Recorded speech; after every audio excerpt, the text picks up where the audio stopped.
विदर्भ और महाराष्ट्र के उद्योगों का कैसे हो उत्थान? उत्पादकों उद्योजकों को किन सरकारी सहयोग की है अपेक्षा? नीतियों में किस बदलाव की है जरूरत? टैक्स और सुविधाओं का कैसा हो तालमेल? बाजारों की स्थिति हो या जिलों की उत्पादक विशेषता, सफल जीवन के अनुभव का सार करेगा सरकार, किसान और उत्पादक सभी को निहाल। आओ देखें उद्योग की बात रुंगटा जी के साथ। मैं मधुसूदन रुंगटा कई सामाजिक और औद्योगिक संगठन से जुड़ा हुआ आप सभी को नमस्कार करता हूं। नवरात्र की आपको बहुत बहुत शुभकामनाएं। माता दुर्गा, महाकाली, इनका विदर्भ पर आशीर्वाद बना रहे। वैसे भी अम्बा नगरी कृष्ण जी की ससुराल अमरावती रही है और राम जी के कदम रामटेक में लगे हुए हैं। तो यह पावन भूमि विदर्भ अब 75 वर्षों के बाद औद्योगिक शेप ले रही है। हमारे पास हेरिटेज भी अच्छा है, हमारे पास पर्यटन भी बहुत अच्छे अवसर हैं और हम गुजरात के मॉडल पर विदर्भ में यहाँ पर टूरिज्म और हेरिटेज को डेवलप कर सकते हैं। आज हमारे पास हेरिटेज में आदिवासी हेरिटेज भी है। पुराने काफ़ी खंडर ऐसे हैं कि भद्रावती, चिमूर, इस तरफ देखा जाए तो वहाँ अथाह संपत्ति है और अभी भी ज़मीन में खोदते तो कई मूर्तियाँ वहाँ पे निकलती है। तो प्राचीन नगरी यहाँ पर होने से आज विदर्भ में बहुत ही ऐसे हेरिटेज है जो बहुत ही दुर्लभ है। तो हम उनको विकसित करके विदर्भ को एक पर्यटन का बहुत अच्छा स्थान दे सकते हैं और पर्यटन को वैसे भी उद्योग का दर्जा दिया गया है। सरकार भी पर्यटन के ऊपर काफ़ी कदम उठा रही है। माननीय श्री गडकरी जी ने पर्यटन के लिए बहुत जोर दिया और उन्होंने खुद ही अपने चेयरमैनशिप में नागपुर में एक मीटिंग रखी और सभी जितने भी पर्यटन में जो उसका आगे बीड़ा उठाते हैं उनको लाए और उनको ये कहा गया कि विदर्भ के लिए, पर्यटन के लिए आप क्या कर सकते हैं। आज जिस तरह से गुजरात में मोदी जी ने जब वो मुख्यमंत्री थे किस तरह से पर्यटन का कायाकल्प किया, अगर उस तरह का कायाकल्प यहाँ पर हो जाता है निस्संदेह हमारे पास पर्यटक बहुत आते हैं और उसके साथ साथ हमारे इस क्षेत्र का भी विकास बहुत बड़े पैमाने पर हो सकता है। इंटेक के चेयरमैन श्री अशोक सिंह जी जो हमारे MIDC इंडस्ट्रियल चंद्रपुर के अध्यक्ष भी रहे हैं, आज बहुत बड़ी NGO है जो हेरिटेज में काम कर रही है। तो उसके अंतर्गत भारत सरकार के जो भूतपूर्व सचिव करके काम कर रहे हैं, तो हमें उनका फ़ायदा लेकर आज विदर्भ में हेरिटेज स्थापना करनी चाहिए और गवर्नमेंट ने चाहिए कि उनकी सेवाओं को, विशेष सेवाओं के लिए गवर्नमेंट में ऐसे एडवाइजरी काउंसिल में शामिल कर लेना चाहिए। आज हमारे पास जब इतनी उपलब्धता है, हम उस क्षेत्र में काम करें तो पर्यटन के हम विकास से कम 10,000 करोड़ से ऊपर प्रतिवर्ष यहाँ पर आय कर सकते हैं। अब हम बात करते हैं कोल गैसिफिकेशन की। कोल गैसिफिकेशन के प्रोजेक्ट जो एक नए तरह की टेक्नोलॉजी है, आज तक सिर्फ कोयले को हमने जलाने का काम किया, प्रदूषण हुआ और उससे ऊर्जा निर्मित की। अब ऊर्जा के बहुत सारे संसाधन आ गए हैं। ऊर्जा अब सोलार से निर्मित हो रही है, हाइड्रो से निर्मित हो रही है, विंड से निर्मित हो रही है और अनेक टेक्नोलॉजी आ रही है, न्यूक्लियर टेक्नोलॉजी आ रही है। इन सबसे ऊर्जा निर्मित की जा रही है और ऐसे लिथियम बैटरी के साथ दूसरी भी बैटरी का भी आविष्कार हुआ है जिसके अंदर नेचर से हम बैटरी के तौर पर उसमें एनर्जी को रिस्टोर करके उसका काम कर सकते हैं। तो अब ज़रूरी हो गया है कि कोयले का इस तरह सदुपयोग किया जाए, उसकी केमिकल वैल्यू बढ़े और उसके लिए 3 प्रोजेक्ट वणी भद्रावती में आ रहे हैं। एक तो वेस्टर्न कोलफील्ड का प्रोजेक्ट आ रहा है, दूसरा न्यू इरा क्लीन टेक्नोलॉजी जो दराड़ी जी और जनता फार्मा के चेयरमैन मधुसूदन जी अग्रवाल के सानिध्य में आ रहा है और उसका भूमि पूजन जहाँ तक है 23 नवंबर तक होने की संभावना है। मेडिकल कैंप का भव्य पैमाने पर वहाँ पर आयोजन किया गया। नई टेक्नोलॉजी के द्वारा पूरे गांव में वहाँ पर जितने भी लोगों को जो रोग थे वहाँ पे उनका निदान किया गया और उसके लिए वे भरसक प्रयास करते रहे हैं कि गांव के लोगों को रोजगार मिले, गांव के लोगों को सुस्वास्थ रहें। उसी तरह ग्रेटा एनर्जी भी वहाँ पर काम कर रही है। स्टील टेक्नोलॉजी में पहले 4,400 करोड़ का प्रोजेक्ट ला रही है 10,000 करोड़ की, उनकी भी यहाँ पर इन्वेस्टमेंट की पूरी संभावनाएं बनी हुई है। तो इस तरह से कई प्रोजेक्ट हमारे इधर आ रहे हैं। अभी जैसे गोंडपिपरी में बहुत बड़ी एमआईडीसी जगह दिखी है 9000 एकड़ के आसपास, वहाँ भी कई प्रोजेक्ट आ रहे हैं। आर्सेटल मित्तल के भी आने के वहाँ पे पूरी संभावना बनी हुई है। अब सरकार को चाहिए कि आयरन ओर का इस तरह से डिस्ट्रीब्यूशन करे कि वह आयरन ओर को उस रेट पे उपलब्ध हो जिससे में स्टील में सक्षम हो जाए, और जो आज इंपोर्ट भारत कर रहा है वो इंपोर्ट करने के बजाय आज वो एक्सपोर्ट करने लग जाए। आज जो हमारे पास जो 200 मिलियन टन से भी कम प्रोडक्शन है, हम चाहते हैं कि 300 मिलियन टन के ऊपर प्रोडक्शन हो और लोगों का कंजम्पशन बढ़े और स्टील में लोग सुदृढ़ हो। और वह जो आज जीएसटी में 10% की सीमेंट पर छूट है, उसका फ़ायदा अगर निर्माण में मिलता है तो निसंदेह स्टील को बहुत बड़ा इसका फ़ायदा होगा। स्टील के बहुत सारे प्रोजेक्ट गोंडपिपरी में आ रहे हैं। अभी देखा जाए तो वहाँ पर करीब 25,000 के ऊपर के प्रोजेक्ट वहाँ पर लोगों ने एमओयू के अंतर्गत दर्ज करवाए हैं और प्रोजेक्ट आने वाले हैं। वहाँ पर मेरे पास भी कई ऐसे लोग आए हैं जो वहाँ पे प्रोजेक्ट करना चाहते हैं, हैदराबाद से, नागपुर से। तो ऐसी संभावनाएं बढ़ गई हैं कि हमारा क्षेत्र स्टील के लिए बहुत ही सुगम हो जाएगा। हम बात करते कोल गैसिफिकेशन की।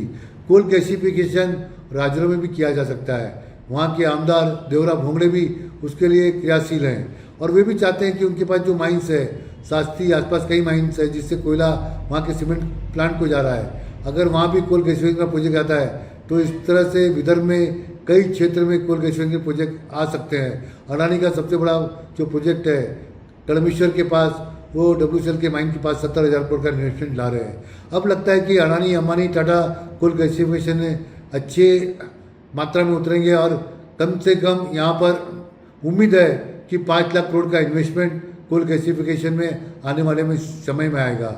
8 साल पहले यह टेक्नोलॉजी जब यहाँ पर लाई गई तो उसमें हंसराज जी जो मंत्री थे रसायन और उर्वरक, उसमें उन्होंने ये सोचा कि इस टेक्नोलॉजी के द्वारा हम किस तरह से हमारे क्षेत्र का विकास कर सकते हैं।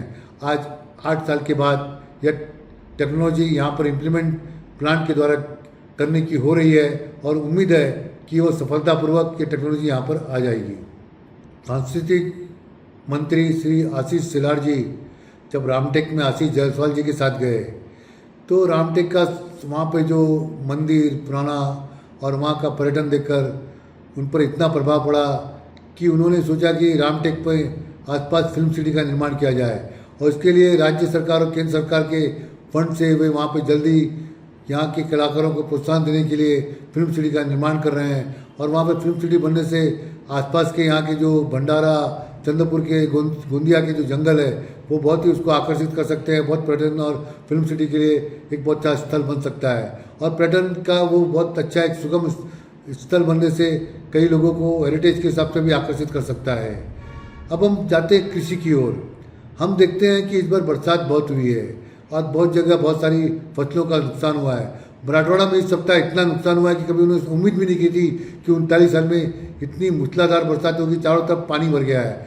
तो इस बार लगता है कि किसानों को विदर्भ और मराठवाड़ा में काफ़ी नुकसान हुआ है इस मूसलाधार बारिश के कारण। और जगह जगह फसल जो अब आ रही थी वो फसल में भी पीली पड़ जाएगी, कीड़े लग जाएंगे या पूरी फसल बह जाएगी। इसमें बहुत ही नुकसान हुआ है और लोगों ने मांग भी की है कि पहले दूसरे जो प्रोजेक्ट है उसको दूर रखकर पहले किसानों को, जो हमारे अन्न देवता हैं, जो बड़ी राजा है, उनके लिए सरकार तत्परता से काम करे और करना भी चाहिए क्योंकि वे ही हमारी इकोनॉमी को सुदृढ़ कर सकते हैं। आज हम अगर कॉटन की बात करें तो हमारा कॉटन जो BT टेक्नोलॉजी के द्वारा है उसमें यील्ड बहुत कम आ रही है। विदर्भ की यील्ड महाराष्ट्र में भी बहुत कम है और इंडिया में सबसे कम है। जब मैं देखता हूँ कि दुनिया के अंतर्गत ऑस्ट्रेलिया में जो है वहाँ पर टेक्नोलॉजी हो रही है, बॉलीगार्ड 3 टेक्नोलॉजी के द्वारा कपास का वहाँ पर खेती की जाती है और उसके द्वारा बहुत अच्छी फसल उनको मिल रही है। वैसे ही वहाँ पर चाइना जो सबसे बड़ा कॉटन का जो एग्रीकल्चर प्रोड्यूसर है, वहाँ क्रिस पार टेक्नोलॉजी के द्वारा बहुत ही अच्छा कॉटन लगाया जा रहा है, उसकी यील्ड मिल रही है। तो हमें भी अनुसंधान करके उसमें कॉटन में इस तरह से फसल लानी चाहिए कि यहाँ के किसानों को फ़ायदा हो। जो हम अभी तक आयात कर रहे थे उसके अंदर पिछले वर्ष 77% ज़्यादा आयात कॉटन किया गया। इससे किसानों को भी नुकसान हुआ, उनको भाव नहीं मिल पाए। हमें उम्मीद है कि यहाँ के किसानों को अच्छी अगर लंबी स्टेपल का अगर कॉटन मिलता है तो उसका फ़ायदा काफ़ी होगा और उसका कृषि का विकास बहुत अच्छी तरह होगा। अकोला में इंडस्ट्री नहीं आ पाई, वहाँ की इंडस्ट्रियन भी काफ़ी इस बारे में बोल रही है। सरकार नहीं चाहिए अकोला बुल्ढाना में भी प्राथमिकता के तौर पर इंडस्ट्री लानी चाहिए। वह भी एक क्षेत्र अच्छा क्षेत्र, वहाँ पेट्रोकेमिकल प्लांट लाया जाता है तो अमरावती, अकोला, बुल्ढाना, वासिम इस क्षेत्र का काफ़ी अच्छा विकास हो सकता है और यहाँ पेट्रोकेमिकल कॉम्प्लेक्स की बहुत आवश्यकता है। अब हमारे विदर्भ में जरूरी है कि इस क्षेत्र का विकास किया जाए, अमरावती क्षेत्र का विकास किया जाए। नागपुर क्षेत्र में तो बहुत सारे उद्योग आ रहे हैं और सीएम के आदेश से हर डिविजनल कमीशन के अंतर्गत मीटिंग ली जा रही है।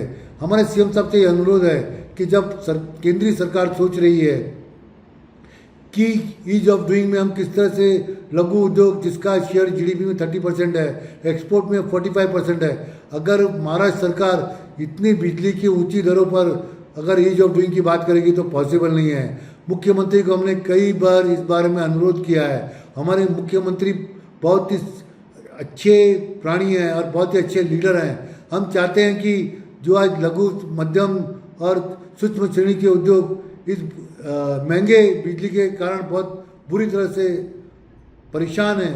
फाउंड्री उद्योग बंद हो गए, फेरोलोय के उद्योग बंद होने आ रहे हैं, स्टील उद्योग बंद होते जा रहे हैं, तो उन्हें सोचना चाहिए किस तरह से उस उद्योग को बचाए। क्रॉस सब्सिडी का भार लघु उद्योगों पे नहीं डालना चाहिए। आज जब पावर जनरेशन 1.5 रुपये में नहीं बिक पा रहा, अगर 10 रुपये के और पावर उद्योग को देते हैं तो किस तरह से उद्योग टिकेंगे, किस तरह चलेंगे। आज जिस तरह से अमेरिका में टैरिफ डाली हुई है, यह बिजली की दर इतनी बड़ी हमारे पर टैरिफ हो जाती है, वो 50% से भी ज़्यादा हो जाती है। तो हमें लगता है कि हम हमारे देश में रहकर इतनी ऊंची टैरिफ से किस तरह से हम अपना गुजर निर्वाह करेंगे। हमें उम्मीद है कि हमारे सीएम जल्दी से इस ओर देखेंगे और बिजली के दरें अगले महीने से एक इस तरह से ले आएंगे कि हम प्लेइंग फील्ड पे हमारे उद्योग को चला सके और सक्षम बना सके और दुनिया में टिक सके। आज हमारे लिए हमारे ग्राउंड लेवल पर टिकने को बहुत मुश्किल हो रहा है, तो हमें दुनिया के लिए सोचने में बहुत तकलीफ हो रही है। हमें उम्मीद है कि हमारे देवेंद्र फडणवीस जी इस ओर जरूर ध्यान देंगे और हमें दिवाली का अच्छा तोहफा देंगे कि हमारे उद्योग करीब 7 रुपये में बिजली ले सके, उसका फ़ायदा उठा सके। तो जो टेक्सटाइल उद्योग है वो 4 रुपये में बिजली ले सकें और उसका फ़ायदा जब इस उद्योगों को होता है, निस्संदेह यह उद्योग आगे टिकेंगे। और स्टील उद्योग के लिए तो कम से कम जो टैरिफ है वो 5.5 ही होनी चाहिए, जिससे कि वो उद्योग चल सके, काम कर सके और अच्छी तरह क्षमता से रोलिंग का काम करके सरकार को और हमारे देश की अर्थव्यवस्था को सुदृढ़ बना सके। जब जीएसटी में इतना रिफॉर्म किया गया है तो यह रिफॉर्म यहाँ भी बिजली में सरकार को करना चाहिए। इससे सभी जो अभी तक प्रभावित हैं उनको फ़ायदा होगा, निस्संदेह वे उद्योग आगे बढ़ेंगे और हमारी सरकार की मजबूती से हम पूरी तरह से आगे आकर हमारे अच्छे प्रोडक्शन देंगे और मजबूती से इस महाराष्ट्र का विकास होगा। इसी शब्दों के साथ मैं यहाँ पर इजाज़त चाहता हूँ। नमस्कार। अगर आप ये वीडियो YouTube पर देख रहे हैं तो हमारे चैनल को सब्सक्राइब कर बेल आइकन दबाएं।